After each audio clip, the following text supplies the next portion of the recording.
Kabanata 1096. Sinabi ni Lito, huwag maging pabigla-bigla. Sumigaw si Balino Wang, gusto mo siyang iligtas. Pagkatapos ay lumuhad ka para sa akin. Nang marinig ito, nagkaroon ng kaguluhan sa gitna ng karamihan.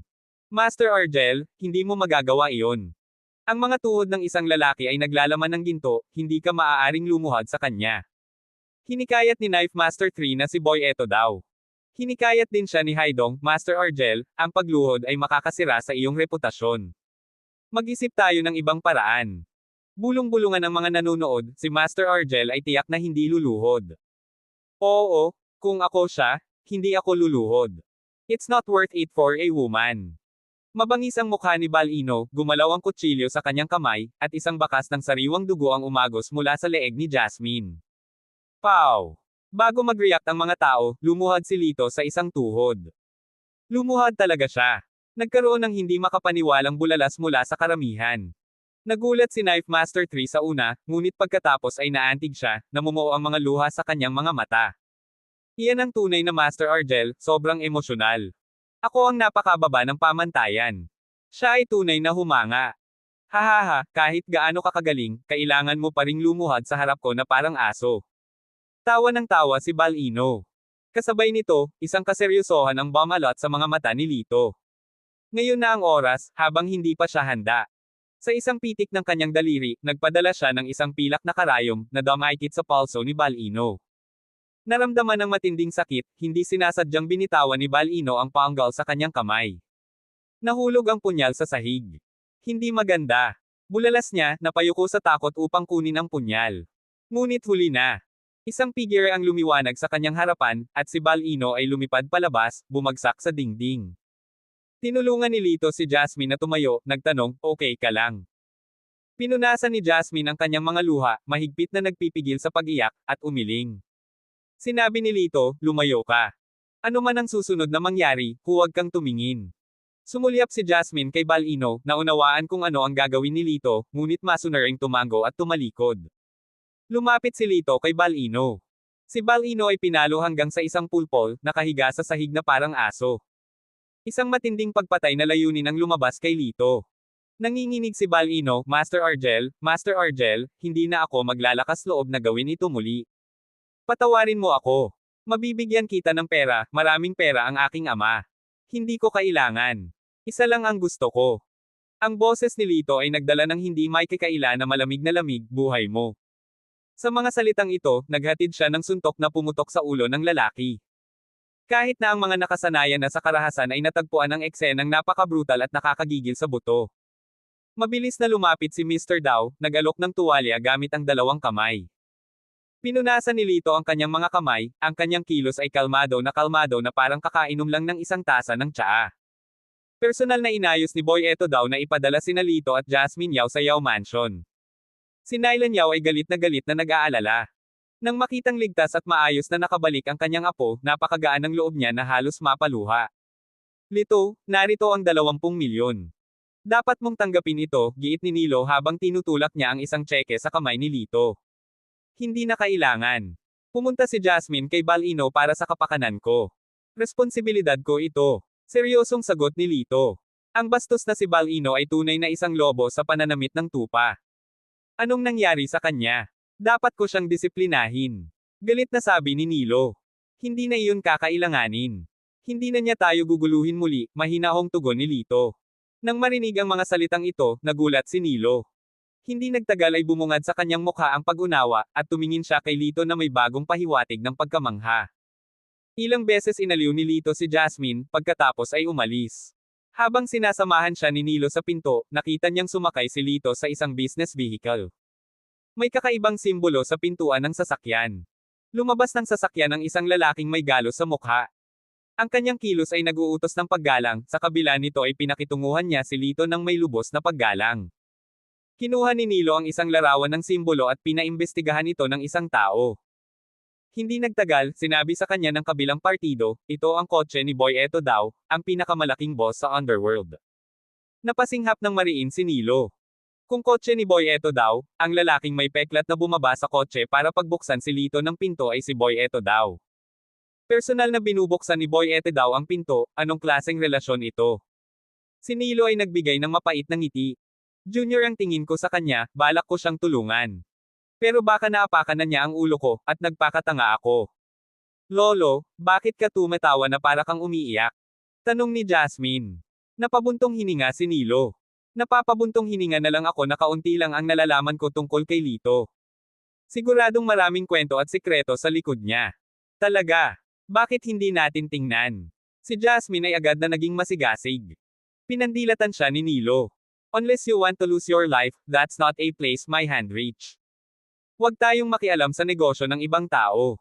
Bata, tandaan na igalang ang iyong mga nakatatanda. Maging magalang kay Lito kapag nakita mo siyang muli. Ang tono ni Nilo ay hindi pa nagagawang mahigpit, na para bang ito ay isang bagay ng buhay at kamatayan. Oh! Nakapout si Jasmine at bumulong sa sarili nang pumasok si Nilo sa loob. Sa tingin ko ay medyo banayad si Lito, hindi nakakatakot gaya ng sinabi mo. Si Lito ay nasa kotse ni Boy Eto daw, nakikinig sa ulat tungkol sa sitwasyon sa underworld. Bigla siyang napatingin sa labas at nakita ang isang pamilyar na figure. Ang taong iyon ay walang iba kundi si Stella. Gayunpaman, siya ay tila hindi masyadong maliwanag, na ang kanyang mga mata ay halos hindi nakamulat at isang hindi pangkaraniwang namumula na kutis. Ang mga taong kasama niya ay ang kanyang tiyahin, si Fame Chin at ang anak ni Fame Chin, si Chendol Zhao.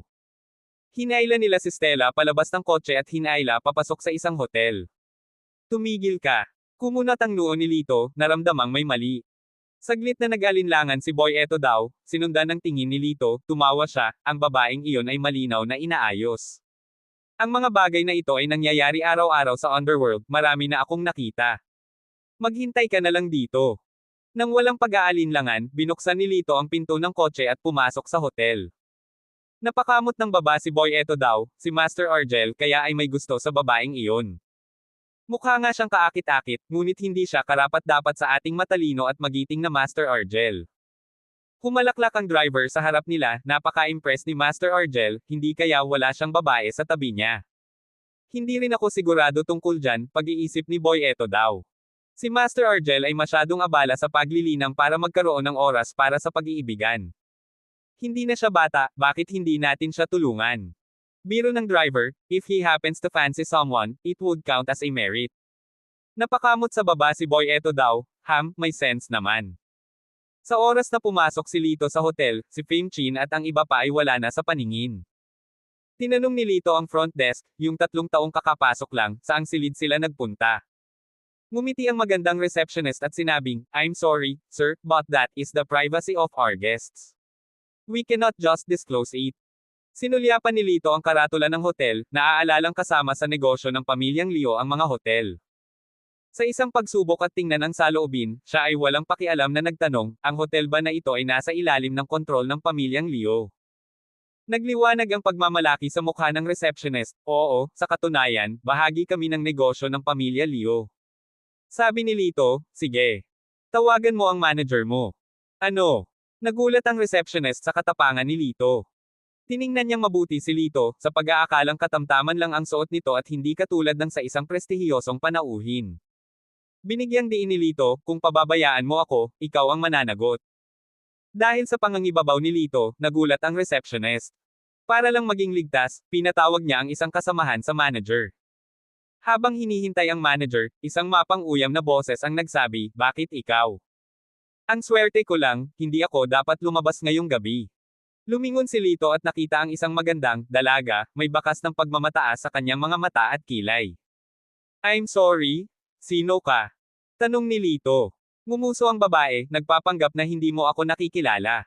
Nandoon ako noong naghahabol ka ng mga tao sa registration site noong nakaraan. Sa wakas naalala ni Lito, may ganoong tao. Ikaw ay mula sa Lingxiao Academy, tinatawag na. Umikot ang mga mata ng dalaga, ang pangalan ko ay Mate Tiang. Bilang isang mag-aaral mula sa Logia Academy, hindi dapat ako masyadong nagsasalita sa iyo. Ngunit mas naiintindihan mo na hindi ka dapat papasok dito. Nakita ito ni Lito na kakaiba, bakit? Ngumuso si Mate Tiang, dahil ayaw kong pumasok ka. Nang magsalita siya, na sinasabayan ng kalabog ng mataas na takong, isang babaeng nakasuot ng napakagandang suit skirt ensemble ang sumabay sa kanyang mga pahabang binti. Mula sa name tag na nakapin sa kanyang dibdib, nalaman ni Lito na ang kanyang pangalan ay Jing, ang manager ng guest room department ng hotel. Mate, kaibigan mo ba ito?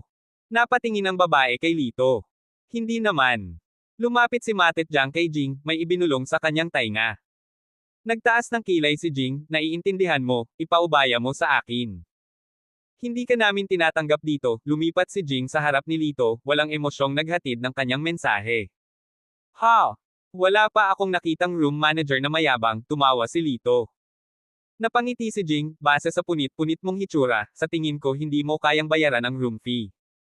Bawat kwarto dito ay nagsisimula sa 20,000 bawat gabi, kaya mo ba iyon?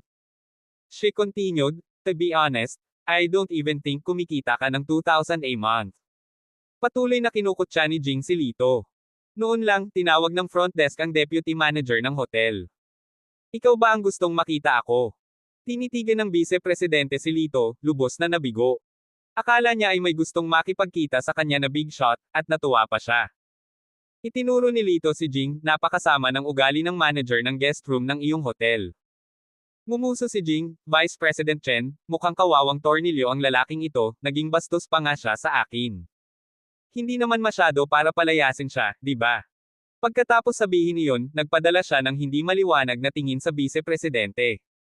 Biglang nagalit ang vice-presidente, malamig na sinabi, anak, nandito ka ba para magpakawalang muwang? Umalis ka na. Walang pakialam na sinabi ni Lito, wala kang mga kwalifikasyon para itulak ako palabas, ngunit mayroon akong mga kwalifikasyon para sipain ka palabas. Pagkarinig nito, natigilan sandali ang vice-presidente, saka tumawa, baliw ka talaga, kumuha ka ng security, sipain mo siya. Ako na ang tatawag. Agad na pumunta si Jing sa pinto para tumawag ng isang tao. Sinimangutan ni Jing si Lito, ang matagumpay na tingin sa kanyang mga mata ay tila nagsasabing, sa tingin mo ay kwalipikado kang makipagkompetensya sa akin.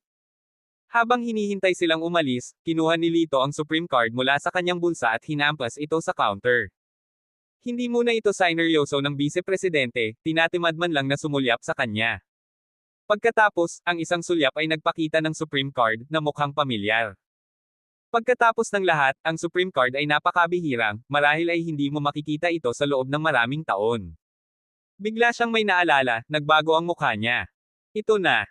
Dinampot niya ang Supreme Card, tiningnan ito ng mabuti, at nang makumpirma niya ito, nagsimulang manginig ang kanyang mga paa. Nakikilala mo ba ito? Isang mapanuksong ngiti ang sumilay sa gilid ng bibig ni Lito. Napalunok ng laway ang vice-presidente, hindi makapaniwala na may dalang Supreme Card ang tila ordinaryong binata. Ang pagkakita sa card na ito ay parang nakita mo ng personal si Dolfo Leo. Ibinalik ni Lito ang Supreme Card sa kanyang bulsa. Sa sandaling ito, si Jing, na sinundan ng ilang mga security guard, ay humakbang palapit, na malakas na nag-utos, sipain siya. Sampal. Itinaas ng vice-presidente ang kanyang kamay, sinampal si Jing, insolence. Tinapin ni Jing ang kanyang mukha sa gulat, nagtanong si Jing, Vice President, bakit mo ako sinaktan? Hindi ba't ikaw ang humiling sa akin na tawagan ang mga security guard? Sinabi ko ba na palayasin mo ang sinuman? Bumuhos ang malamig na pawis mula sa noo ng vice-presidente, bumaon ang realisasyon na maaaring nakataya ang kanyang trabaho. Kabanata 1097. Napuno ng hindi paniniwala ang mukha ni Jing, hindi naiintindihan kung bakit sa oras na kailangan para tumawag ng security guard, biglang nagbago ang deputy director. Deputy Director, hahayaan mo ba talagang saktan ako ng lalaking ito? Si Jing, na sinusubukang kumilos na inosente, ay marahang tinapik ang dibdib ng Deputy Director gamit ang kanyang malambot na kamay na parang jade. Si Jing, isang babaeng may malaking kagandahan, lalo na ipinagmamalaki ang kanyang figure, ay alam na ang Deputy Director ay labis na naaakit sa kanya, kaya ginamit niya ang kanyang anting-anting upang subukan at gayumahin siya. Bahagyang umungol ang Adam's apple ng Deputy Director, ngunit tinulak pa rin niya ito palayo. Kahit na ang kagandahan ay maaaring nakatutokso, ang trabaho ng isang tao ay mas mahalaga. Ang taong may hawak na Supreme Card, basta't magrereklamo sila kay Director Leo, ang posisyon ng Deputy Director na pinaghirapan niya sa loob ng maraming taon ay mawawala sa kanyang mga daliri. You cheap woman, don't think that you can seduce me. If you dare to mistreat our Supreme clients, you don't need to come to work tomorrow. Nang walang anumang reserbasyon, agad na pinaalis ng Deputy Director si Jing. Naging berde ang mukha ni Jing. Siya ay naguguluhan, hindi maintindihan kung bakit siya sinibak sa tila isang ordinaryong binata. Nagsalita si Lito sa mahinang boses, ngayon, maaari mo ba akong tulungang maghanap ng impormasyon sa pag-check-in? Mabilis na tumugon ang deputy director, oo naman. Sa lalong madaling panahon, nakita ni Lito ang room number na nabook ni Fame Chin, at walang sulyap kay Mate Tiang, dumiretso siya sa elevator. Si Jing ay mukhang nalungkot, ang kanyang mukha ay mas pangit kaysa kung siya ay umiiyak. Nilinggan niya si Matet at sinabing, hindi ba sabi mo na wala siyang koneksyon? Si Matet, na puno ng panghihinayang, ay ipinadyak ang kanyang paa, hindi ko alam, sigurado ako na wala siyang anumang koneksyon. Tingnan mo lang siya, wala siyang kahit anong mannerisms. Kilala yata niya ang vice-presidente, kaya't humila siya. Pinsan, may utang na loob ako sa iyo para dito, sabi ni Jing. Nagngangalit si Matet sa galit, siguradong pagbabayaran ko siya para sa iyo. Nabaluktot sa galit ang mukha ni Jing, dapat akong maghayganti sa kanya. Siya ang naging dahilan ng pagkawala ko ng trabaho. Hindi ito sapat kahit nabaliin niya ang kanyang mga braso at binti. Sa sandaling ito, sa isang silid sa hotel. Inilabas ni Lito ang room card na ibinigay ng front desk, ini-swipe ito para makapasok, at nakita si Stella na nakahiga sa kama. Bahagyang umangat ang kanyang palda, nakitang-kita ang kanyang puting nyebe na mahabang binti. Ang kanyang curvy figure ay nag-trigger ng ilang pantasya sa isipan ng mga tao. Sa sandaling ito, dahan-daang bumukas ang kanyang mga mata, at humiyaw siya, kumuha ng unan at inihagis ito kay Lito. Bastos ka! Ang mukha ni Stella ay sinalanta ng galit, halatang mali ang pagkakaintindi sa mga intensyon ni Lito. Hindi inaasahan ni Lito ang reaksyong ito, at walang magawa siyang nagpaliwanag, makinig ka sa akin, hindi ito ang tila. Ngumisi si Stella, ganun ba? Niloloko ba ako ng mga mata ko? Hindi ko akalain na yuyuko ka ng ganoon kababa. Kahit natahasan mo akong tinanong, hinahangaan ko ang iyong katapangan, ngunit ngayon ay gumagamit na ng mga maruruming pakulo. Talagang binaygo mo ako. Kinuha ni Stella ang kanyang telepono, naghahanda na tumawag sa pulis. Biglang humakbang si Lito, hinawakan ang kanyang palso, at itinuro ang kanyang dibdib. Agad na nawala ng lakas si Stella. Ano? Anong ginagawa mo? Pinandilatan niya si Lito na may malamig na mga mata, bakas ng gulat sa kanyang mga tingin, sa takot na sakupin siya nito sa pamamagitan ng puwersa. Maaari kitang maniwala sa akin, ngunit huwag kang magsalita ng anuman pagkatapos nito. Dinala siya ni Lito sa kama, at pagkatapos ay nagtago sa banyo. Kumunat ang noo ni Stella, hindi alam ang ibig niyang sabihin. Gayunpaman, nang makita siyang pumasok sa banyo, muling nadurog ang puso niya. Naliligo ba siya ngayon? Isa talaga siyang hamak. Isang halimaw. Nagpumiglas siya ng husto, sinusubukang iligtas ang sarili. Maya-maya pa ay bumukas ulit ang pinto ng kwarto at pumasok ang isang lalaki. Hehe, Miss Chin. Ang lalaki ay si Feliciano Gao, na nakangiti kay Stella. Dahil nasa bingit ng bangkarota ang pamilya Chin, ibinente ni Fame Chin si Stella sa kanya upang makakuha ng suportang pinansyal mula sa pamilya Gao. Si Feliciano Gao ay hinihimas ang kanyang mga kamay sa pananibik, handa na sa wakas na lasapin ang karne na matagal na niyang pinagnanasaan. Ano? Anong ginagawa mo? Nagulat si Stella, natakot nang makita si Feliciano. Ang kanyang isip ay nasa isang estado ng lubos na pagkalito. Miss Chin? Huwag mo akong sisihin, ito ay napagkasundoan ng iyong pamilya. Tumawa ng masama si Feliciano, huwag kang mag-alala, kapag naluto na ang kanin, pananagutan kita. Pumili tayo ng magandang araw at magpakasal. Sa mga salitang iyon, sinunggaban ni Feliciano si Stella na parang gutom na lobo. Bang! Ang susunod na segundo, siya ay sinipa at pinalipad. Nakaupo sa sahig, nagbago ang ekspresyon ni Feliciano habang nakatingin kay Lito na biglang lumitaw na parang multo. Lito, anong ginagawa mo dito? Mind your own business. Siya ay nagngangalit sa kanyang mga ngipin sa galit, ang taong iyon ay dumating upang sirain muli ang kanyang plano. Ngumisi si Lito, tinapakan siya, basura ka lang, sa tingin mo ba talaga natatakot ako sa mga banta mo? Si Feliciano, alam ang kakilakilabot na lakas ni Lito, ay nagsimulang humagulgol, kung maglakas loob kang hawakan ang isang buhok sa aking katawan, ginagarantiya ko na hindi ka pababayaan ng pamilya Gao. Magtiwala ka, hindi ako magpapakababa para harapin ang mga basurang tulad mo. Tumawa ng malamig, binitawan niya ang kanyang paa, umalis.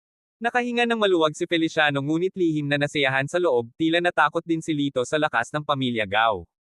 Mas naging matapang, sinabi niya, anak, si Stella ang babaeng pinili ko, lumayo ka kung hindi ay ang pamilya ko na Gao. Tumahimik ka. Sinampal siya ni Lito sa buong mukha, na iniwang tulala at nalilito si Feliciano. Hindi mo kayang humawak ng pabor, hindi ba? Umiling si Lito at tumawag kay Biblin. Gao family, sabihin sa kanila na umalis ng Yunjong City bago madaling araw, utos niya. Nang matapos, malamig niyang sinulyapan si Feliciano. Si Feliciano, gayunpaman, tila lubos na hindi nabigla. Sabay sandal ng ulo, humagalpak siya ng tawa. Sino ka sa palagay mo? Sa palagay mo kaya mong sirain ang ginugol ng aking pamilya Gao sa loob ng 30 taon upang bumuo ng isang pangungusap? Nahaharap sa kanyang walang pakundangan na pagtawa at pangungutya, hindi tumugon si Lito. Naawa si Stella kay Feliciano. Kung dati lang, hindi rin siya maniniwala. Ngunit nang nasaksihan niya ang kalamidad na dinala sa pamilya Chin, naniwala siyang hindi nagbibiro si Lito. Pagkalipas ng 5 minuto, habang si Feliciano ay naghahanda na kutsain si Lito na may sarkastikong ngiti sa kanyang mukha, nagsimulang mag-ring ang kanyang telepono. Casual niyang sinagot at agad na sinalubong ng galit ng ama. Anong gulo na naman ang pinasok mo, you little brat? Nagulat si Feliciano. Ako. Wala akong ginawa. Dare to lie to me. UAN feminine ordinal indicator offended someone. Sorry now. Puno ng galit ang boses ng kanyang ama na tila gusto na niyang tumalon mula sa telepono at sampelan ang kanyang anak hanggang sa mamatay. Kinakabahang sinulyapan ni Feliciano si Lito. Dahil ba talaga sa brat na to? Imposible. Agad siyang umiling. Gayunpaman, nagalit ang kanyang ama. Ano pa ang hinihintay mo? Hindi sapat na mabilis. Kung ikaw ay mabagal, ang ating pamilya Gao ay mawawalan ng tirahan bukas at tatalikuran kita bilang anak ko. Nang marinig lamang ni Feliciano ang mga salitang ito, napagtanto ni Feliciano ang kalubhaan ng sitwasyon. Ang kanyang mukha ay kasing puti ng isang kumot. Lumuhad siya sa harap ni Lito, Kuya Lito, pasensya na, napakawalang muwang ko. Pakiusap iligtas mo ang pamilya Gao sa pagkakataong ito. Walang pakialam na sinabi ni Lito, lumabas ka. Paulit-ulit na yumuko si Feliciano, na may dumadaloy na dugo sa kanyang ulo. Alam niyang kapag hindi siya humingi ng tawad kay Lito, tiyak na mababali ang mga paa niya ng kanyang ama sa kanyang pag-uwi. Hinawakan niya ang hita ni Lito at nagmakaawa. Ngunit hindi nagpakita ng awa si Lito, pinalayas siya sa silid. Sa unang pagkakataon, binigyan kita ng pagkakataon, ngunit hindi mo ito pinahahalagahan. Hindi ako santo. Kung may nanakit sa akin, kailangan kong maghayganti. Ito ang nararapat sa iyo. Ang mga salita ni Lito ay bumagsak sa sahig. Sa pagtingin kay Lito sa kanyang harapan, naramdaman ni Stella na hindi siya mabait gaya ng dati. Siya ay aloof, walang malasakit at may pahiwatig ng pagiging mapagpasyahan at kagwapuhan. Sa susunod na sandali, bumagsak ang tingin ni Lito sa kanya. Sakto namang nagtama ang kanilang mga mata. Nahuli na sumilip, inalis ni Stella ang kanyang tingin sa gulat, medyo namumula ang kanyang mukha. Ngayon naniniwala ka na sa akin, hindi ba? Nagsalita siya. Tumanggo si Stella. Humakbang si Lito upang i-undo ang kanyang mga acupuncture point. Matapos ilabas ang acupoints, aalis na sana siya. Maghintay. Lumapit si Stella, nakatingin kay Lito na may nakakaawang ekspresyon, pwede ba akong humingi ng pabor sa iyo? Sumagot si Lito, gusto mong iligtas ko ang pamilya Chin. Tumanggo si Stella, alam kong dinadala nila ito sa kanilang mga sarili, ngunit sila pa rin ang aking pamilya pagkatapos ng lahat. Ang kanilang kaguluhan ay nakakaapekto rin sa akin. Bahagyang kumunat ang noo ni Lito, pinag-isipan ito. Inakala ni Stella na tatanggi siya, nakaramdam ng pagkabigo. Iyon ay hindi ganap na imposible. Ang mga salita ni Lito ay nagdulot ng pag-asa kay Stella, ngunit ang kanyang susunod na pangungusap ay halos magdulot sa kanya sa kabaliwan. Gayunpaman, kailangan mong maging kasambahay ko sa loob ng 1 buwan. Tumingin si Lito kay Stella, bahagyang tumaas ang kanyang kilay habang nagsasalita. Si Stella na ito, na palaging malayo sa simula, naghahain sa kanya ng tsaa at nasa kanyang beck at call ay isang kawili-wiling naisip. Namula ang mukha ni Stella sa kahihiyan at galit, ano? Anong klaseng libangan mo yan? Naisip ni Lito na ang kasambahay na iniisip ni Stella ay maaaring hindi katulad ng kanyang kausap, sinabi niya, maaari kitang bigyan ng mukha sa paaralan, ngunit pagkatapos ng paaralan, gusto kong ikaw ang magluto para sa akin at kailangan mo ring maglaban ng aking mga damit. Saglit na nagulat si Stella, kumurap ang kanyang mga mata, yun lang. Ano pa bang gusto mo? Naisip ni Lito na si Stella ay nag-iisip tungkol sa ilang mga malikot na bagay. Mabilis na sinabi ni Stella, wala. Kahit na nakahinga siya ng maluwag sa likod niya at bangulong, akala ko mahilig ka sa role-playing games. Pagkatapos ng ilang pag-iisip, nagpasya siyang pumayag. Kahit na kailangan niyang magpakumbaba sa loob ng 1 buwan, ito ang tanging paraan upang mailigtas ang pamilya Chin. Matapos magkaroon ng kasunduan, si Lito ang unang umalis sa hotel. Sinabi ni Stella na tatawagan niya si Fame Chin para linawin ang mga bagay-bagay. Paglabas ni Lito ng hotel, hinarang siya ni Mate Tiang, "Lito, dapat ay proud na proud ka, di ba?" Nagkibit balikat si Lito, "Wala akong ideya kung ano ang sinasabi mo." Sinabi ni Matet sa pamamagitan ng pagngangalit ng mga ngipin, "Huwag kang magpanggap, ikaw ang may pananagutan sa aking pinsan na mawalan ng trabaho. Ininsulto mo ako, hindi ka ba proud?" Nang marinig ito, tumawa si Lito, "Miss Yang, hindi kita kailanman sineseryoso, at wala akong interes na insultuhan ka. Ang pinsan mo naman, dinala niya sa sarili niya. She deserved it." Pagkasabi nito, binalak niyang maglakad sa paligid ni Matet Yang at magpatuloy sa kanyang lakad. Gayunpaman, muli siyang pinigilan ni Matet, "Sa tingin mo ay magaling ka talagang lumaban, tama ba? Naglalakas loob ka bang makipaglaban sa akin?" Tumingin sa kanya si Lito at sinabing, "Hindi ka katugma sa akin." Sumimangot si Matet, halatang hindi nasisiyahan, agad siyang kumilos. Walang pakialam si Lito sa kanyang dignidad, hinawakan niya ang kanyang palso, at sa pamamagitan ng paghila, pinasadahan niya ito sa ilalim niya. Sumunod, idiniin ni Lito ang kanyang tuhod sa kanyang likod.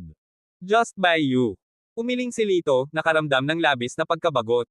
Ang mahahabang patas ng mga binti ni Matet ay mahigpit na nagpumiglas. Maya-maya lang, isang grupo ng mga lalaking may hawak na pamalo ang sumugod palabas, pinalibutan si Lito. Mula sa kanila ay lumabas ang isang matangkad at matipunong lalaki na may mabangis na tingin, nagbabanta, "Dare to bully my sworn sister, believe it or not, tadteren kita."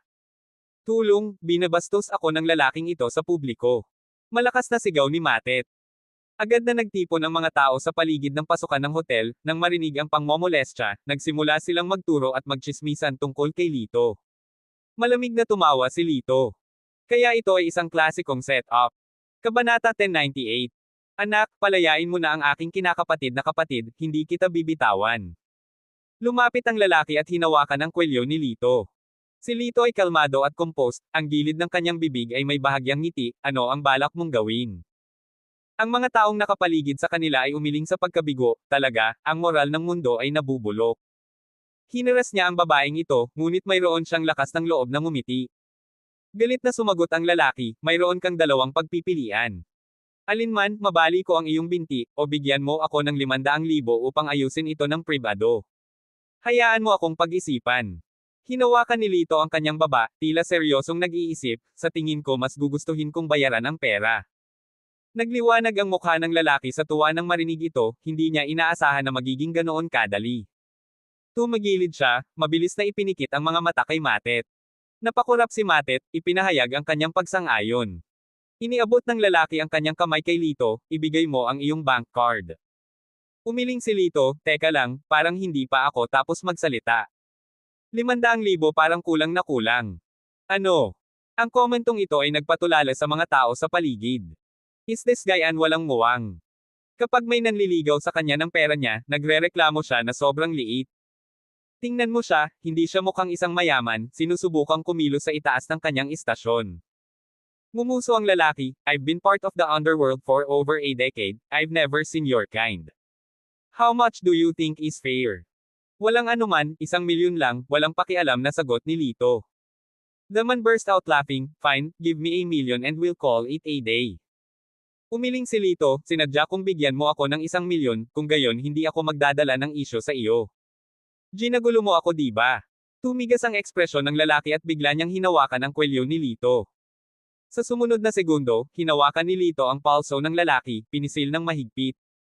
Kapansin-pansing nagbago ang mukha ng lalaki, agad na napasigaw sa sakit. "Bitawan mo ako. Masisira na kamay ko." Nagtataka ang mga tao sa paligid, sa pag-aakalang minamaliit nila ang lakas ng binata. Ngunit hindi bumitaw si Lito, sa halip ay hinigpitan niya ang pagkakahawak. Umuungol sa sakit, agad na napaluhod ang lalaki.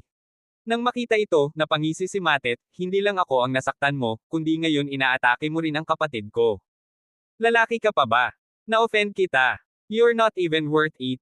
Natatawa lang si Lito. Namula ang mukha ni Matet. Ipinagmamalaki niya ang kanyang sarili sa kanyang hitsura, ngunit siya ay pinahiya ni Lito. Sa sumunod na segundo, puno ng luha ang mukha niya. Malungkot niyang sinabi sa lahat, "Lalaki siya, namimili sa isang babaeng katulad ko. Paano ako magiging miserable?" Nang marinig ito, ang lahat ay napuno ng matuwid na galit at sumigaw, tumawag ng pulis at ipaaresto ang hamak na ito. Oo, ipaaresto siya. Magpapatoto kami para sa iyo. Nang marinig niya ang mga hiyaw na ito, isang kislap ng tagumpay ang sumilay sa mga mata ni Matet. Pagkasabi noon, tumingin siya kay Lito. Ipinapalagay niya na matatakot si Lito at pagkatapos ay susuko, ngunit wala man lang siyang reaksyon. Sige, wait and see na lang. Si Matet, galit na galit at matigas ang ulo, ay inilabas ang kanyang telepono para tumawag ng pulis. Pagkaraan ng ilang sandali, dumating ang pulis, at inakusahan ni Matet si Lito ng sexual harassment. Sinabi ng pulis kay Lito, sumama ka sa amin. Tinaasan ni Matet ng isang kilay si Lito, ang kanyang mukha ay puno ng matagumpay at malisyosong mga ngiti. Gayunpaman, mukhang matahimik si Lito. Mayroon akong ebidensya na hindi ko siya ginugulo. Malamig na bumantong hininga si Matet. Ang lugar na ito ay isang blind spot para sa mga surveillance camera. At saka, lahat ng tao dito ay maaaring maging saksi ko. Anong ebidensya ang maaari mong ipakita? Sabi ng pulis, bata, kung may ebidensya ka, ipakita mo. Malinaw na sinusubukan niyang makipagtalo sa kanyang paraan palabas. Yes, exactly. He's just stalling for time. What good is a man who molests a girl? Dalhin mo siya agad. Tumanggi ang lahat na maniwala na si Lito ay nagtataglay ng anumang ebidensya. Narito ang ebidensya. Sa sandaling ito, bumukas ang pinto ng nakaparadang sasakyan. Lumabas si Boy Eto daw na may dalang cellphone sa kanyang kamay. Nagplay siya ng isang video na malinaw na nagpakita kay Lito na naglalakad palabas ng hotel, at sinadya ni Matet na gumawa ng gulo. Matapos mapanood ang video, lumingon ang mga pulis kay Matet. Miss, parang ikaw ang naninira. Sumama ka sa amin. Namutla si Matet at ang kanyang sigla ay tila ganap na nawala. Ako. Lumingon siya sa kanyang tinaguriang sworn brother, ang Tog, na nang mapagtantong baka mapunta siya sa police station, ay nagtago dahil sa takot, hindi nang ahas na gumawa ng kahit isang ingay. Pagkatapos ay lumingon si Matet kay Lito. Malamig na tumalikod si Lito at tinanong ang pulis, malaya na ba akong umalis? Tumango ang pulis. Maaari ka nang umalis. Sumakay si Lito sa kotse ni Boy Eto daw at masiglang umalis. Si Matet ay isinakay sa sasakyan ng pulisya, ang kanyang mukha ay puno ng kawalan ng pag-asa at panghihinayang, kasama ang napakaraming puot. Sinimulan siyang ituro ng mga nanunood at sinabing, walang modo talaga ang babaeng ito. Talagang, halos akayin niya tayo na Sir ang isang inosenteng tao. Sa mga sumunod na araw, muling pumasok si Lito sa Jade of Antiquity, at natalo ang isang demonyong hari. Nalaman niya na kahit matigas pa ito ay parang medyo mas madali kaysa dati. Pinunasan ng dugo sa kanyang katawan, tinanong niya ang matandang ninuno, umuunlad ba ako? Sumagot ang matandang ninuno, aba, pero napakabagal mo. Sa bilis na ito, kailan mo ba talaga matatalo ang lahat ng mga demonyong master na dapat mong hawakan? At saka, ang mga pinili ko para sa iyo sa ngayon ay mahihina lahat. Sa mga tunay na makapangyarihan, matagal ka ng patay. Nang marinig ito, pinagpawisan si Lito, nalungkot at sinabing, matandang ninuno, hindi mo ba masasabi ang isang bagay na maganda at hikayatin ako? Ang matapat na payo ay hindi kasiya siya sa pandinig, binata, seryosong sabi ng matandang ninuno. Mukhang kailangan kong mag-concoct ng ilang pills para mapalakas. Nagmuni-muni si Lito, napakamot sa baba. Sa sandaling ito, may kumatok sa pinto ng dormitoryo. Sa pag-aakalang isa itong kaklase, tumayo si Lito para sagutin ang pinto at nakita si Stella na nakatayo sa labas. Si Lito, na walang sando sa sandaling ito, na inilantad ang kanyang matitibay na kalamnan, ay nagpahinto kay Stella. Bahagyang namula ang kanyang maganda at magandang mukha. Saglit na hindi nag-react si Lito, bakit nandito ka? Nairita si Stella, dinalhan kita ng pagkain. With that, hinawakan niya ang lunchbox sa kamay niya. Noon lamang naalala ni Lito ang kanyang isang buwang kasambahay, pasok. Pagkatapos isara ang pinto, nagsimulang kumain si Lito. Sa pagbukas niya ng lunchbox, isang bango ang umagos. 3 pagkain at isang sopas, hindi masama, Miss Chin, kuntentong nasiyahan si Lito sa kanyang pagkain.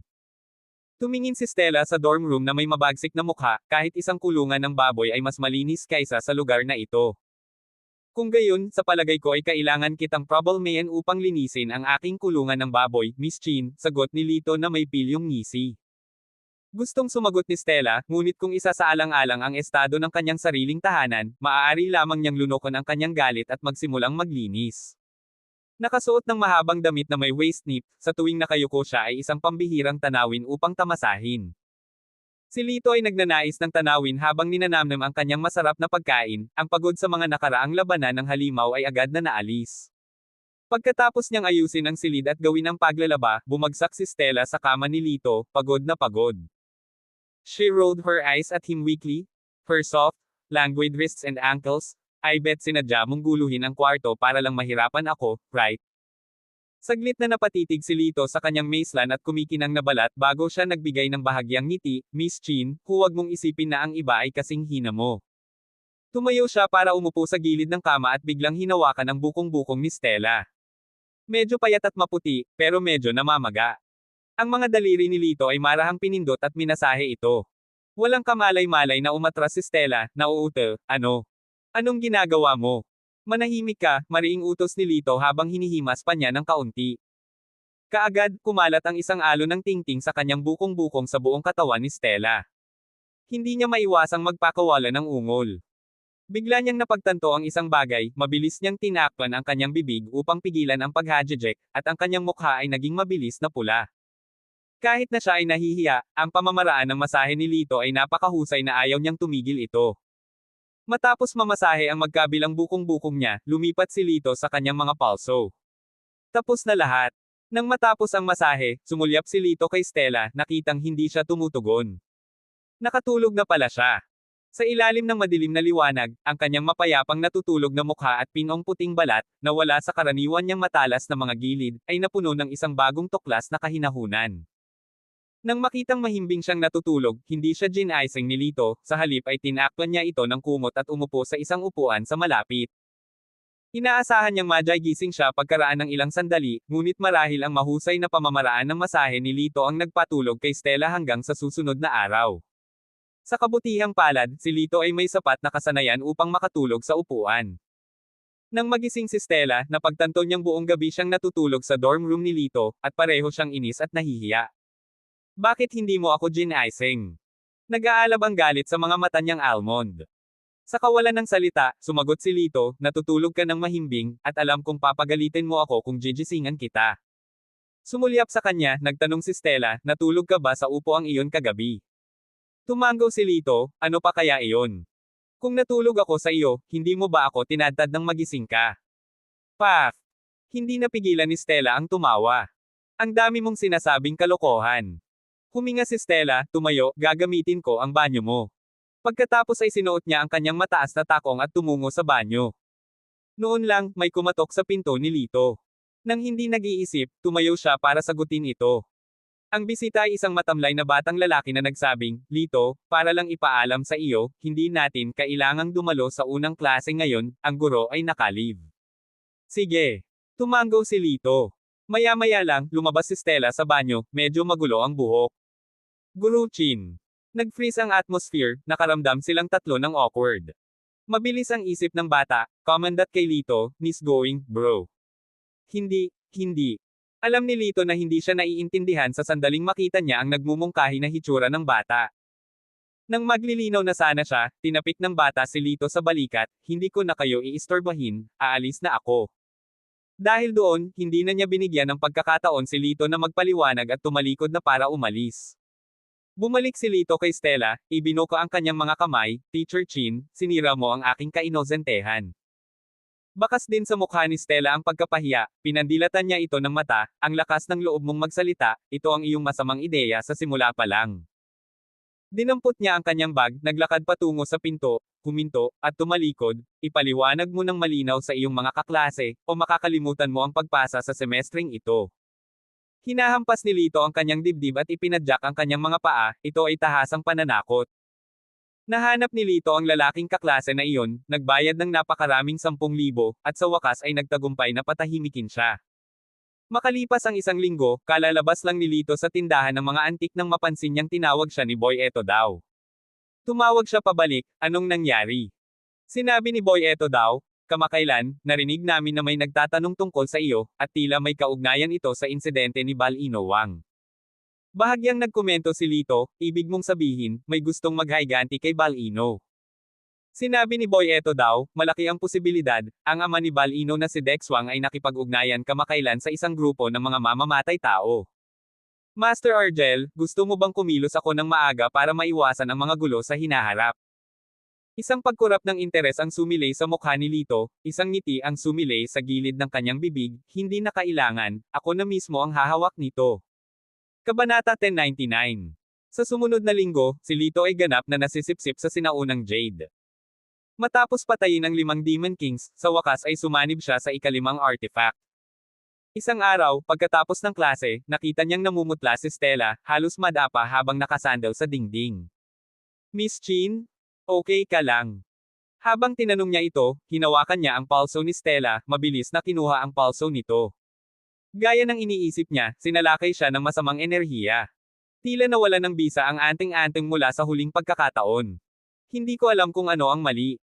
Pakiramdam ko ay nanghihina at nanlalamig ako, sabi ni Stella, mahina ang boses niya habang marahang bumagsak sa mga bisig ni Lito. Miss Chin, naaalala mo ba ang bagay na sinabi ko sa iyo? Tanong ni Lito. Umikot si Stella, sabi mo may mali sa kwarto ko. Hindi ako naniniwala sa mga pamahiin. Hayaan mo, pupunta lang ako sa ospital at kukuha ng gamot. Itinulak niya si Lito at gumawa ng ilang hakbang, ngunit natutumba siya na parang isang sako ng bulak. Sa isang kisap mata, gamaan ang pakiramdam niya habang pinahigi siya sa mga braso ni Lito. What are you doing? This is the school? What if may makakita sa atin? Agad na namula ang mukha ni Stella habang hindi mapakali. Binuhat siya ni Lito sa kotse, magmamaneho ako ngayon. Pareho silang sumakay papunta sa bahay ni Stella. Ang lakas ng loob mong bumalik sa bahay namin. Sa sandaling makita ni Fame Chin si Lito, hindi niya maiwasang ipahayag ang kanyang galit. Dahil sa hirap ng pamilya Chin, hindi makakain o makatulog si Fame Chin. Ang kaninang masiglang pisngi niya ay nababalot na ng haggard. Hindi ako nandito para makipagtalo. Itinuro ni Lito ang sofa, sinenyasan si Stella na maupo. Pagkaupo ni Stella, naglabas siya ng mga pilak na karayom, handang magsagawa ng acupuncture. Stella, nasisiraan ka na ba ng isip, hinahayaan kang tusukin ka ng mga sirang karayom? Napasigaw si Fame Chin. Walang magawang paliwanag ni Stella, hindi ba ako niligtas ni Lito noong nakaraan? Yun. Puro swerte yon. Puno ng galit ang mukha ni Fame Chin, at itinuro niya si Lito, nag-spray ng laway kung saan-saan, kung may mangyari kay Stella, hinding-hindi kita bibitawan. Hindi makapag-abala si Lito na tumugon. Pagkatapos ng ilang pagpasok ng karayom, sa wakas ay bumuti ang kutis ni Stella. Dalhin mo ako sa kwarto mo. Sabi ni Lito. Gustong sumagot ni Stella, ngunit hindi siya maaaring maging kawalang galang pagkatapos niyang iligtas ang kanyang buhay ng 2 beses.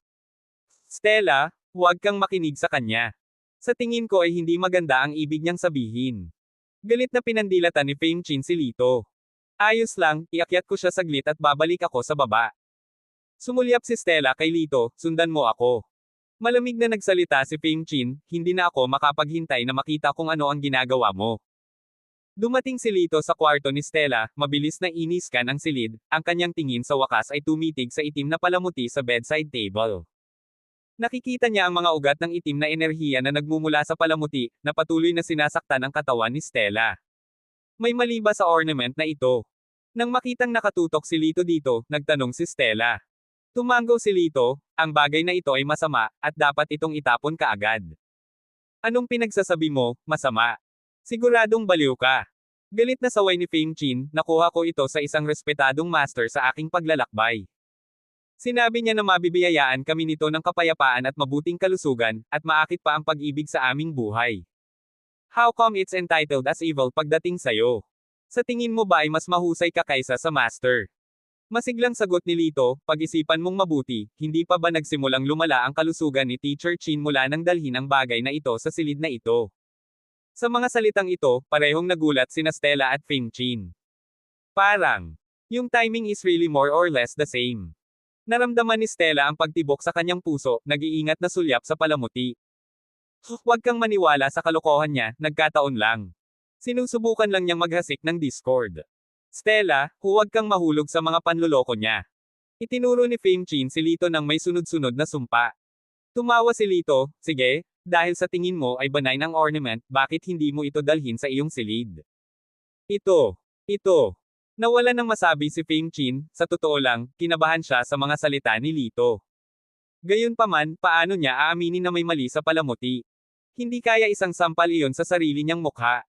Ito ang pinakiusap ko kay Stella, paano ito may lalagay sa pwesto ko? Iyon ay walang galang sa Diyos.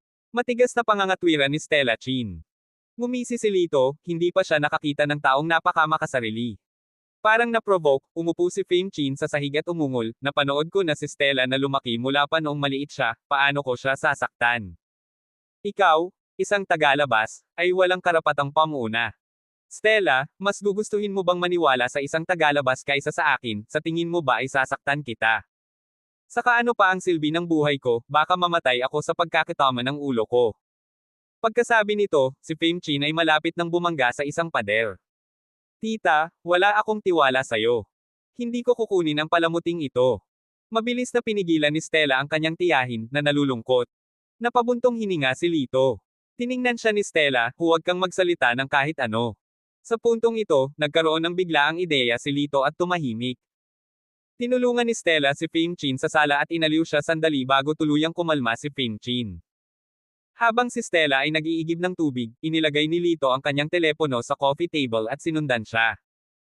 Nang makita ni Fame Chin na nakailaw pa rin ang screen ni Lito, sumulyap siya kay Lito para masiguradong wala siya sa malapit, mabilis niyang kinuha ang telepono para tingnan. Nasa messaging page ang telepono ni Lito, nagpadala siya ng text message. Ngayon ay nakakita ako ng isang magandang bagay, tila ito ay isang anti-gong mula sa dinastiyang Qin, na tinatayang nagkakahalaga ng hindi bababa sa 20 milyon. Sumunod, nagpadala siya ng litrato ng itim na palamuti sa kabilang partido. Sige, sinasabi mo na ito ay isang masamang bagay, niloko mo ako, hindi ba? Hinihintay mo lang na itapon namin ang item para maitago mo ang lahat ng ito sa iyong sarili. Nagngangalit si Fame Chin sa galit, pakiramdam niya ay muntik na siyang mawala ng kayamanan. Nang malapit na niyang ilantad ang mga bagay gamit ang kanyang telepono, biglang pumasok sa isip niya bakit hindi niya ito itago para sa sarili niya. Sa sandaling iyon, magkasamang bumalik sina Stella at Lito. Mabilis na ibinalik ni Fame Chin ang kanyang telepono sa kinaroroonan nito. Stella, iniisip ko, dahil sinabi ni Lito na may mali sa aking palamuti, dapat mong ibalik ito sa akin.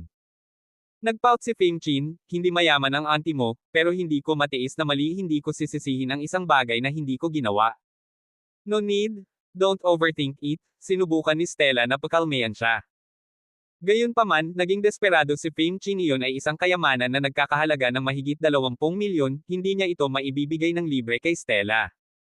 Nang makita ito, sinadyang iminungkahi ni Lito, baka ibigay mo ito sa akin, ako na ang bahala. Sa pag-aakalang sinusubukan ni Lito na kunin ang bagay, si Fame Chin ay tumayo at umungal, kapag sinabi kong ibalik mo ito sa akin, ibabalik mo ito sa akin. Walang puwang para sa negosasyon. Dahil doon, pumasok siya sa kwarto ni Stella, at lumabas na niyakap ang palamuti. Naalala ko lang may gagawin pala ako sa bahay. Aalis muna ako. Napabuntong hininga si Fame Chin, nakahawak sa ornament. Napakurap si Stella, nagulat. Bakit ba kasi kakaiba ang kinikilos ni auntie? Siguro nagbago na ang loob niya, sabi ni Lito, na nakangiti habang binura ang text message sa kanyang telepono. Pinandilatan siya ni Stella, huwag mo siyang laging pagsalitaan ng ganyan. Siya ay nag-iisip para sa aking kapakanan. Ang iyong mga salita ay nagpabalisa sa kanya. Pera ang habol niya, ungol ni Lito. Anong ibig mong sabihin, pera? Inayos ni Stella ang kanyang titig kay Lito. Walang pag-aalinlangan na kinamot ni Lito ang kanyang ilong, wala. Ang sabi ko, nagugutom na ako. Ginamo ko na ang iyong karamdaman ngayon, kaya hindi naman masyadong malaki para kay Teacher Chin na gamutin ako ng pagkain, di ba? Fine, fine, fine. Ipagluluto kita ng pagkain. Maghintay ka lang, sabi ni Stella habang naglalakad papunta sa kusina. Pagkatapos kumain ng hapunan sa bahay ni Stella, umalis si Lito. Pumara siya ng taxi pabalik sa institute. Sa kalagitnaan, napansin ni Lito ang isang kotse na nakasunod sa kanya. Isang alon ng panganib ang dumaan sa kanya, dahilan upang biglang hawakan ni Lito ang kamay ng driver at hatakin ang manibela. Sinusubukan mo bang patayin ako? Sigaw ng driver. Bago pa man siya makatapos ng pagsasalita, isang itim na SUV ang dumaan, halos hindi makaiwas ang taxi. Pinagpawisan ng malamig ang driver ng taxi. Kung hindi dahil sa aksyon ni Lito, hindi maiisip ang kahihinatnan. Pull over? Sabi ni Lito, at inihagis ang purse sa driver. Matapos ihinto ng driver ang sasakyan, lumabas si Lito. Sa sandaling umalis ang taxi, naglakad si Lito papunta sa SUV. Nagkataon na huminto din ang SUV. Bumukas ang pinto at lumabas ang dalawang tao. Ang isa ay isang matipunong lalaki na may kahangahangang pangangatawan, nakatayo na halos 2 metro ang taas, na may matinding mabangis na ekspresyon. Ang isa naman ay isang babae, nakasuot ng itim na leather jacket at shorts, na may itim na spider tattoo na nakascroll sa kanyang balingkinitang hita. Mapang-akit na nakasandal ang babae sa pintuan ng sasakyan, nagbigay ng ngiting-ngiti kay Lito, may gustong patayin ka. Tumawa din si Lito, kailangan nilang sapat ang kakayahan. Sinuri ng babae si Lito na may tumataas na interes, medyo kaakit-akit ka, sayang hindi ka magtatagal. Walang pakialam na tumugon si Lito, pinadala ka ba ni Dex Wang? You are well informed, sagot niya. Sumandal ang babae sa bonnet ng kotse gamit ang kanyang siko, ang kanyang itaas na katawan ay nakayuko sa isang napaka-provocative na pose. Tumigol ka sa kadadaldal, girl. Tapusin mo na lang siya. Tiningnan ng lalaki si Lito sa masamang paraan, gusto ka ng aming benefactor na pahirapan hanggang mamatay. Bawat utang ay may utang, kaya hindi mo kami masisisi. Ang lalaki ay naglabas ng isang higanteng palakol mula sa likuran at itinama kay Lito. Umiwas ng ilang hakbang si Lito, mabilis na tumalon, at dumapo sa likod ng lalaki. Ingat! Nanliit ang mga mata ng babae habang siya ay umuungol bilang babala huli na. Sa kasamaang palad, huli na ang lahat. Sa sumunod na segundo, naghagis na ng suntok si Lito, dahilan para lumipad palabas ang lalaki. Nagluwa ang lalaki ng ilang subo ng dugo, bago nakahiga ng hindi gumagalaw. Nang makita ito, namula ang mukha ng babae, papatayin kita. Ang kanyang mga salita ay hindi pa tumahimik, isang mahabang letigo ang nagsimulang humampas sa kanyang kamay, dumaong ng may kalabog at tumama sa konkretong sahig sa isang starburst ng mga bitek. Gayunpaman, bago pa man niya may hampas ang kanyang letigo ng ilang beses, hinawakan ni Lito ang kanyang palso, inalis ang kanyang letigo, at pinunit ito. Ikaw! Bumalatay ang takot sa mukha ng babae habang patuloy itong umaatres, pumasok sa kanyang sasakyan, at sinabing, Lito, hindi ka pababayaan ng Scarlet Valley. Si Lito, tamad na nag-cross ang mga braso sa likod, sumagot sa mahinahong tono, paumanhin, hindi ko narinig. Hey! Huwag kang masyadong mayabang, pagbayaran mo ang sarili mong kamangmangan. Inapakan ng babae ang pedal, humarurot ang kanyang sasakyan sa gabi. Kung tungkol sa Scarlet Valley, walang pakialam si Lito. Sa mga sumunod na araw, bukod sa pagdalo sa kanyang mga klase, inilaan ni Lito ang kanyang oras sa pakikipaglaban sa mga demonyong master sa sinaunang Jade. Sa paglipas ng panahon, bumibilis siya ng pabilis. Noong nakaraan, aabutin ng ilang araw upang talunin ang isang demonyo, at madalas siyang masugitan. Ngayon, kadalasan ay maaari niyang harapin ang isa sa loob ng isang araw, nang hindi nasaktan ang kanyang sarili. Ang ika-6 na artifact ay dahan-daang nagpakita ng mga palatandaan ng pagsasanib. Sa araw na ito, isang araw na walang pasok, habang naghahanda si Lito na pumasok sa sinaunang Jade, tumunog ang kanyang telepono. Lito, pwede ka bang pumunta sa bahay ko? May kakaiba sa boses ni Stella. Anong mali? Kinagat ni Lito ang isang sulok ng kanyang mga labi, tinatansya kung ano ang maaaring problema. Mahirap sabihin. Ang tita ko. Nagkaproblema. Nag-alinlangan si Stella at saka idinagdag, baka may kinalaman talaga sa ornament na iyon. Kabanata 1100. Nang dumating si Lito sa pamilya Chin, ang buong lugar ay inihagis na ni Fame Chin sa kaguluhan. Sa wakas, nandito ka na. Nang makita si Lito, naramdaman ni Stella na parang siya ang kanyang lifeline. Nang hindi binibigyang pansin ang kapakanan ng pamilya, sinugod siya nito, hinawakan ang kamay nito, at dinala siya sa guest room. Pagpasok, nakita ni Lito si Fame Chin na nakasiksik sa isang sulok, may hawak na dekorasyon, mukhang takot na nakadilat ang mga mata. Ang tanawin ay medyo nakakaaliw. Sinubukan ng kanyang anak na si Sheldon Zhao na lapitan siya para pakalmahin siya, ngunit sumiklab si Fame Chin, na nagtamo ng 5 madugong gasgas sa mukha ni Sheldon. Lumayo ka! Huwag mo akong hawakan! Niyakap ni Fame Chin ang sarili at sumigaw, kayong lahat, umalis na kayo. Napailing na lang si Ronald Chin at bumantong hininga, mabuti naman siya kanina lang. Bakit siya biglang naging ganito? Mahinahong sumagot si Lito, sinabi ko na sa iyo noon, ito ay may kaugnayan sa palamuting ito. Kalokohan, pamahiin yan. Si Sheldon, na nagtanim ng sama ng loob kay Lito, ay agad na gumanti. Ngunit ang mga doktor sa ospital ay hindi rin makahanap ng solusyon. Sa tingin ko ay dapat nating hayaan si Lito na subukan. Kumbinsido si Stella. Sumasang-ayon ako, tumanggo si Ronald. Dati, matagumpay na nagamot ni Lito si Stella, kaya may tiwala si Ronald sa mga kasanayan ni Lito sa medisina. Fine. But you better be careful. Kapag may nangyari sa nanay ko, ay demanda talaga kita. Malamig na tinitigan ni Sheldon si Lito. Umiling si Stella, iniisip na si Sheldon ay hindi makatwiran.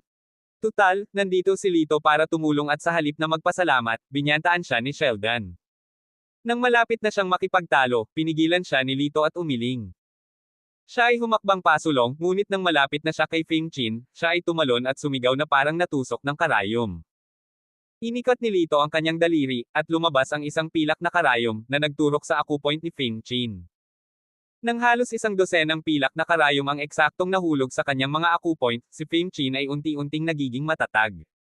Parehong nakahinga ng maluwag sina Stella at Ronald. Hinangaan ni Stella si Lito, ginawa niya talaga. Oo, sa katunayan, ang mga medikal na kasanayan ni Little Lito ay mapagkakatiwalaan, tumango si Ronald bilang pagsang-ayon. Ang ekspresyon ni Sheldon ay tila medyo awkward, nahihiya at sinabi, ito ay simula pa lamang. Hintayin natin hanggang sa mapagaling niya talaga ang aking ina. Kinuha ni Lito ang isang dilaw na papel na anting-anting mula sa kanyang bulsa at lumingon para magtanong, mayroon ba tayong cinnabar? Kung wala, bumili sa botika. Pupunta ako, agad na kinuha ni Ronald ang susi ng kotse. Natawa si Sheldon sa papel na anting-anting na nasa kamay ni Lito, sa tingin mo ba ay isang Daoist priest ka mula sa Mount Lao? Naglalaro ng anting-anting. Kung mapagaling mo ang aking ina gamit ang isang anting-anting, gagawin kong. Tumingin siya sa paligid, itinuro ang maruming sapatos sa sahig sa tabi ng pinto, kakainin ko ang sapatos na iyon. Tumaas ang isang kilay ni Lito, mahinahong sinabi, sana mabusog ang tiyan mo. Pagkaraan ng ilang sandali, nagsimulang muling mabalisa si Feng Chin. Sa kabutihang palad, sa oras na ito, ibinalik ni Ronald ang cinnabar. Mabilis na pinalabnaw ni Lito ang cinnabar ng tubig, pinasok ang kanyang daliri dito at nagsulat ng serye ng mga simbolo sa papel na anting-anting. Kumuha ng isang mangkok at punuin ito ng maligamgam na tubig, malakas na sabi ni Lito. Kaagad namang sumunod si Stella, at kinuha ni Lito ang mangkok na puno ng maligamgam na tubig, umawit ng mga inkantasyon sa ilalim ng kanyang hininga, ang anting-anting sa kanyang kamay ay agad na nag-apoy. Namangha si Ronald, dilat ang kanyang mga mata, ito ay hindi ka panipaniwala. Hindi nagtagal, ang anting-anting ay ganap na nasunog at natunaw sa tubig. Sinabi ni Lito, hawakan mo siya. Sina Ronald at Stella, isa sa bawat panig, ay hinawakan si Feng Chin pababa. Hinawakan ni Lito ang kanyang baba, pinabuka ang kanyang bibig at binuhusan siya ng mangkok ng tubig. Agad na nagsimulang manginig si Feng Chin na para bang siya ay isang ahas na namimilipit sa sahig. Sinimulan niyang iikot ang kanyang mga mata at bumubula ang bibig. Nang makita ito, humakbang si Sheldon para hawakan si Lito sa kwelyo at galit na sinabi, tingnan mo kung ano ang ginawa mo. Mahinahong tumugon si Lito, tingnan mong mabuti. Yumuko si Sheldon upang tingnang mabuti at nakitang unti-unting humina ang panginginig ni Feng Chin, at nagsimulang bumalik sa normal ang kanyang mga mata, unti-unting lumiliwanag. Ano? Anong nangyari sa akin? Tiningnan ni Feng Chin ang lahat na may nagtatakang mukha. Si Stella, na hindi makapaniwala, ay nagtanong, hindi mo ba naaalala? Nag-isip sandali si Feng Chin at tila may naalala. Nang makita niya ang isang palamuti sa sahig sa tabi niya, nagsimula siyang manginig sa takot. Mula nang iuwi ko ang bagay na ito, nagsimula akong magkaroon ng bangungot, na naginip na may sumakal sa aking leeg. Walang pakialam na sinabi ni Lito, nasabi ko na dati, ang bagay na ito ay isinumpa. Sumagot si Stella, kung gayon, alisin mo ito kaagad. Kahit na hindi siya naniniwala sa mga mapamaing bagay na ito, hindi niya maiwasang maniwala ngayon. Hindi. Biglang sumigaw si Feng Chin. Ito ay isang kayamanan na nagkakahalaga ng 20 milyon, paano niya natitiis na itapon ito? Dahil sa labis na reaksyon ni Feng Chin, medyo natarante si Stella. Sinabi ni Ronald, sinabi nating lahat na ang bagay na ito ay masama, bakit hindi mo ito itapon, hindi ba't ilang daan pa rin, bibigyan kita ng pera? Sabi ko hindi, tapos hindi. Tiningnan ni Feng Chin si Lito na may kasalanan. Nakita mo naman ang text message ko diba? Sinimulan ni Lito ang usapan ng maluwag. Nakaramdam ng hindi kapani-pani walang pagkakasala, nauutol na pagtanggi ni Feng Chin, hindi, anong text message? Hindi ko alam. Lito, ano ang kinalaman sa text message? Tanong ni Stella. Bahagyang tumawa si Lito at ipinaliwanag ang buong kwento. Hindi ko sinasadyang lokohin ang mga tao, ngunit lahat kayo ay hindi naniwala sa akin, kaya kailangan kong gawin ito. Ibinuko niya ang kanyang mga kamay, walang magawa ang kanyang ekspresyon. Nang marinig ito, mukhang napahiya si Ronald at bumaling kay Fame Chin, tingnan mo kung ano ang ginawa mo, dahil sa kasakiman sa maliit na kalamangan, muntik kang mawala ng buhay. Umiling din si Stella, nakatingin kay Lito na may apologetic na mukha, I'm sorry, hindi ako naniwala sa iyo noon. Huwag mag-alala, ang kaligtasan ng lahat ay ang pinakamahalagang bagay. Sabi ni Lito. Bastos ka, ginawa mo akong tanga. Galit na galit si Fame Chin kaya itinuro niya si Lito at nagmura ng ligaw. Tama na. Sa sandaling ito, biglang nawala ang galit ni Ronald at sinigawan si Fame Chin, walang kinalaman si Lito sa atin, wala siyang obligasyon na tulungan tayo. Para sa kaligtasan ni Stella, napakaraming problema ang pinagdaanan niya, bakit mo siya pinapagalitan? At saka, bumili ka ng ganyan sa mura.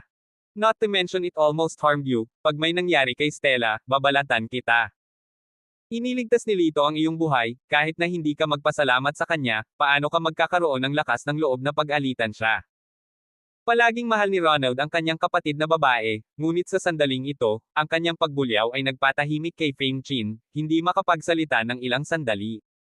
Hindi napigilan ni Stella na sabihin, Tita, masyado na kayong malayo sa pagkakataong ito. Ako. Hindi ko sinasadya, bakit mo ako pinapagalitan? Bamulong si Fame Chin, hindi na naglakas loob na magsabi ng anuman tungkol kay Lito. Lumingon si Stella kay Sheldon, at ikaw, patuloy mo ring sinisiraan si Lito, humingi ng tawad sa kanya. Si Sheldon ay bumantong hininga ng hindi nasisiyahan at nanunuya, nakalimutan mo na ba na ang taong ito ay halos naging dahilan ng pagkabangkarote ng pamilya Chin, ngunit ikaw ang nagsasalita para sa kanya. Sa aking palagay. He sneered. You wouldn't be having affair with him, di ba? Napaka-unreliable ng mga babae. Pinapabayaan nila ang sarili nilang pamilya kapag may kasamang lalaki. Anong sabi mo? Namutla sa galit si Stella, itigil mo na ang pagbibintang sa akin. Hehe. Tiyo, nakikita mo na ba? Ang mga kabataang babae ay hindi katumbas ng iyong mana. Ang iyong mga ari-arian ay mas mainam na iwan sa akin, hindi sa kanya. Sila ay tiyak na mahuhulog sa mga kamay ng iba sa madaling panahon, nanunuyang sabi ni Sheldon. Alam mo ba na para maligtas ang pamilya Chin, si Teacher Chin ay nagluluto at naglilinis para sa akin. Binigyan ni Lito ng malamig na tingin si Sheldon, at ikaw. Ang ginagawa mo lang ay paulit-ulit akong iniirita. So what? It's none of your business kung ano ang nangyayari sa pamilya namin. Ngumisi si Sheldon. Lumingon si Lito kay Ronald, maaari kong bitawan ang pamilya Chin at mag-invest ng 1 bilyon para sa kanila. Nang marinig ito, kumikinang ng maliwanag ang mga mata ni Ronald. Pero may isang kondisyon. Itinuro ni Lito si Sheldon, kailangan niyang iwan ang pamilya Chin. Hindi siya maaaring makisali o kumuha ng anumang pera mula sa Chin. Nag-alinlangan si Ronald, mabait na nakatingin sa kanyang pamangkin. Ngunit ang 1 bilyon ay mas nakakaakit kaysa sa isang matigas na pamangkin. Pumayag naman siya agad, fine, I will do it. Kung makita kong kumikita siya sa mga Chin, maaari kong sirain ang pamilya minsan, magagawa ko itong muli, walang pakialam na sabi ni Lito. Ang mga salitang iyon ay nagyayelo at matatag, na nagpanginig kay Ronald sa buong katawan niya. Hindi niya pinagdudahan kahit 1 segundo ang desisyon ni Lito. Huwag kang mag-alala. Hanggat tinutupad mo ang iyong salita, ako, si Ronald Chin, ay tutuperin ang aking sinabi, tumango si Ronald. Tito, hindi mo magagawa sa akin ito, pamangkin mo ako na napanood mong lumaki. Si Sheldon ay isang gulo ng uhog at luha. Kakatanggal lang niya sa trabaho dahil sa pananakit kay Lito at nagpaplanong maglibot sa sambahayan ng Chin para sa ilang trabaho at pagkain. Ngunit ngayon, tuluyan nang nasira ang kanyang mga pangarap. Huwag kang humingi sa akin ng pabor, pag-isipan mo muna ang iyong sarili, determinadong itinulak siya ni Ronald palayo. Pagkatapos, tumawag si Lito kay Biblin at ipinaalam sa kanya ang sitwasyon. Hindi nagtagal ay sumang-ayon si Biblin, ang pera ay nasa account ng pamilya Chin bukas. Ang mga kasosyo sa negosyo ay babalik din. Salamat, sabi ni Lito. Lito, bakit napakagalang mo sa akin? Nagreklamo si Biblin sa isang mapanoksong tono. Ang tagal na nating hindi nagkita. Pwede ba tayong magkita? Nagsisimula ko nang makalimutan ang hitsura mo, pagmamaktol ni Biblin. Hindi ka ba masyadong madrama? Si Lito ay tila walang magawa. Hindi naman. Ikaw ang boss ko, at mahalaga para sa isang amo at sa kanyang mga empleyado na mapanatili ang komunikasyon. Kung hindi ka pupunta para kausapin ako, baka kunin ko lang ang pera at tumakbo. Napabuntong hininga si Biblin, tila ayaw niyang pabayaan ito hanggang sa makatanggap siya ng sagot. Sa pakiramdam na hindi niya kayang makipagtalo sa babaeng ito, at ubiling sumang-ayon si Lito, sige, magtakda ng oras at magkikita tayo ng harapan. Bueno, mas katulad niyan. Ngayong Sabado, pupunta ako para sunduin ka.